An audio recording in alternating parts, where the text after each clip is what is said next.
I've recently been reading this book. It's called Missional Renaissance by Reggie McNeil, and it's a fantastic book all about what it looks like to be a church on the mission that God has set for his church. And one of the things I was reading recently in that book is where he draws a comparison from Abraham's call in Genesis 12 to our culture of evangelism in the church today. And God says to Abraham, words to the effect of, I'm going to bless you so that you can be a blessing to the nations.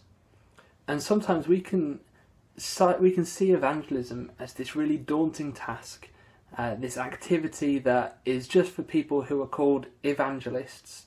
It's a scary thing, we need lots of training in order to do it.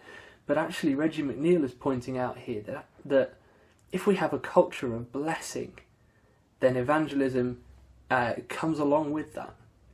And I'm not talking about prosperity gospel here, or you give a certain amount of money to a certain ministry and then you expect to receive a return. It's not like that.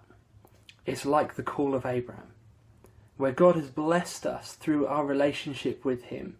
He gives us the gifts of the Spirit and fellowship with the Holy Spirit, and out of that great blessing of relationship with God, we then bless others.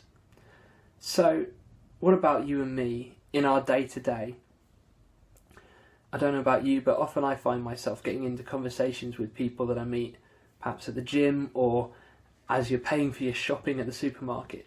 But what if you and I were to ask a simple question: how can I ask God to bless you?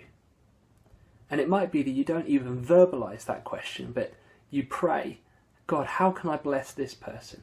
And if we're intentional, even with a couple of people each day, what would that look like? What would happen? How would our city change if the people of the Church of God generated around them a culture of blessing?